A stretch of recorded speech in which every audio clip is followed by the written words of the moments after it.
लेकिन न हम दलित हैं, न हरिजन हैं, न वंचित हैं। हम इस देश के मूल निवासी शासक हैं और शासक हैं। हमारी सत्ता छीन ली गई, हमारा धन छीन लिया गया, हमारी स्त्रियां छीन ली गई, हमारे आचार विचार संस्कार त्योहार और व्यवहार छीन लिए गए। माननीय अखिलेश साहब को भी कहते हैं अब हम भी शूद्र हैं। अब उन्हें भी पता चल गया। कब? लेकिन पता कब चला? उन्हें पता तब चला जब उनकी कुर्सी धुल गई। उससे पहले पता क्यों नहीं चला? प्रश्न ये है, जिस दिन ओबीसी जाग गया, गैर बराबरी की भावना और गैर बराबरी की सोच और भावना रखना ही राहुल गांधी अब तो सामाजिक बात कर रहे हैं, सामाजिक आंदोलन की बात कर रहे हैं। कह रहे हैं 90 में से 3 पिछड़े सचिव हैं केंद्र में। एक काम करें, राहुल गांधी जी और कांग्रेसी सरकार है, चलो हम उनकी ईमानदारी मान लेते हैं। अगर वो राजस्थान में ओबीसी का 27% आरक्षण भर दें, चलो मध्य प्रदेश कह रहे हैं, कर नहीं रहे। अब सरकार बनाई उनकी, कहते तो वो भी आपको 15 लाख मिल गए भाई साहब, मिल गए। कहा तो क्या किया जाता है, करते नहीं हैं। ये लोग कहते हैं, ये लोग करते नहीं हैं। इन लोगों ने संविधान में जो बाबा साहब अधिकार लाए थे ना, इन्होंने क्या किया? सबसे पहले वो कह रहे हमने दलित राष्ट्रीय अध्यक्ष बना दिया उन्होंने, मल्लिकार्जुन। ये गलत पहचान करते हैं, ये गलत कभी कहते हैं, कभी कहते हैं हरिजन। गांधी ने हरिजन कहा, कभी बनाते हैं हरिजन, कभी बनाते हैं दलित, कभी बनाते हैं वंचित। और लेकिन न हम दलित हैं, न हरिजन हैं, न वंचित हैं। हम इस देश के मूल निवासी शासक हैं और शासक हैं। हमारी सत्ता छीन ली गई, हमारा धन छीन लिया गया, हमारी स्त्रियां छीन ली गई, हमारे आचार विचार संस्कार त्योहार और व्यवहार छीन लिए गए। इसलिए हम अपनी आइडेंटिटी पहचान खो बैठे और 6743 जातियों की जेल में कैद हो गए। और अब हम बन गए क्या बन गए? ये सब नहीं, सब ये जाट, तेली, कुर्मी, नाई, अहिर, गडरिया, लोधी। लेकिन ये सब लोग जिस दिन जाग जाएंगे, और आज तो जाग गया, क्रांति तो बिहार से हो गई है। अभी जगह तो रही है, देखिए और क्या चाहिए आपको? दरअसल बात चिंगारी कहीं से हो, लोग जाग सकते हैं, जगाने वाला चाहिए। लोग बदल सकते हैं, बदलने वाला चाहिए। ये चिंगारी बिहार से उठी है, ये चिंगारी तमिलनाडु से उठी। ये तमिलनाडु से ही क्यों उठती है चिंगारी? इसलिए तमिलनाडु से चिंगारी उठती है कि वहां मान्यवर पेरियार ईवी रामास्वामी नायकर का आंदोलन है। उत्तर प्रदेश से चिंगारी और बिहार से चिंगारी क्यों उठती है? क्योंकि वहां मान्यवर कर्पूरी ठाकुर का और मान्यवर लालू प्रसाद यादव का आंदोलन काम कर रहा है। वहां बाबू जगदेव प्रसाद कुशवाहा का आंदोलन शुरू जो हुआ था, वो अब मैच्योरिटी भी आ गया है। चाहे वो माननीय नीतीश कुमार जी जाति जनगणना से शुरू करें, चाहे कैसे हो। अब उत्तर प्रदेश के भूतपूर्व मुख्यमंत्री माननीय अखिलेश साहब को भी कहते हैं अब हम भी शूद्र हैं। अब उन्हें भी पता चल गया। कब? लेकिन पता कब चला? उन्हें पता तब चला जब उनकी कुर्सी धुल गई। उससे पहले पता क्यों नहीं चला?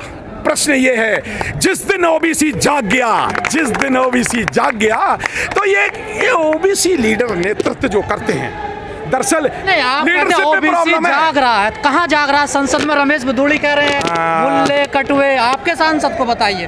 तो पिछले कहाँ जाग रहे हैं बताइए? तो गुर्जर समाज से। बहुत महत्वपूर्ण प्रश्न किया। ये पार्लियामेंट में बैठे लोग प्रतिनिधित्व नहीं कर रहे हैं, विधानसभाओं में जो एमएलए एमपी, ये दरअसल इनके रियल रिप्रेजेंटेटिव नहीं है। ये मान्यवर काशीराम साहब के शब्दों में ये 1932 के चमचे हैं, जिन्हें ना विचारधारा से मतलब है, ना इन्हें अगर विचारधारा से मतलब होता तो पार्लियामेंट में बैठे हुए 135 एमपी लोग, शेड्यूल कास्ट के 135 एमपी आज रिजाइन दे दें, कैसे आरक्षण ना पूरा हो? ओबीसी के जितने एमपी बैठे हुए हैं वो सारे अगर रिजाइन कर दें तो फिर जाति जनगणना क्या ये 27% आरक्षण नहीं होगा, वो फिर ओबीसी का 65% आरक्षण होगा, जैसा तमिलनाडु में है। तमिलनाडु में अगर 60-65% आरक्षण हो सकता है तो उत्तर प्रदेश बिहार में क्यों नहीं हो सकता?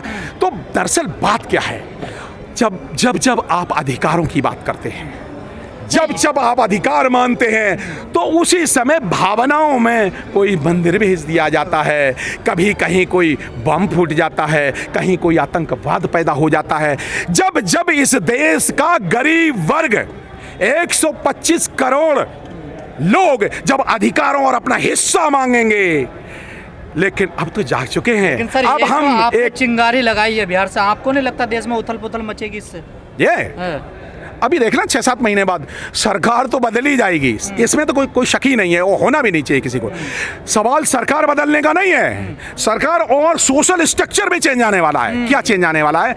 ये जो SC ST OBC में भाईचारा पैदा होने वाला। कैसे होगा भाई? तुम भी आरक्षण वाले, OBC भी आरक्षण वाले, शेड्यूल कास्ट वाले भी आरक्षण वाले, और फिर अब तो ब्राह्मण ठाकुर बनिया भी आरक्षण होने वाले हैं। 10% आरक्षण वो तो ले रहे हैं, तो आरक्षण वाले जो सभी हैं तो हिस्सा बांट दो। यही तो सवाल है ना, जातीय जनगणना तक नहीं रुकेगी ना ये बात ना, बिल्कुल नहीं रुकेगी। पे आएगी, फिर हिस्से पे नहीं, हिस्से पे आएगी। अब मॉल में हिस्सा चाहिए, अब जजों में, न्यायपालिका में हिस्सा चाहिए। अब पूरे IPS जाट IPS कितने हैं, IAS कितने हैं, हमारे जाट कुर्मी तेली नाई आहिर गडरिया धोबी पासी, इन सबके IAS चाहिए, जज चाहिए, इंस्पेक्टर चाहिए, और अकेले जज ही नहीं चाहिए। राजपूत कह रहे हमारा जज नहीं है एक भी। कौन? तो नहीं है ना, तो उन्हें हिस्सा मांग लेना चाहिए। जज हिस्सा देखिए, आप लोगों ने भड़का दिया उनको। हिस्से मांगने से कभी नहीं मिलते, उसकी लड़ाई लड़नी पड़ती है, और जब आप हिस्सा मांगेंगे तो आपको जेल में डाल दिया जाएगा।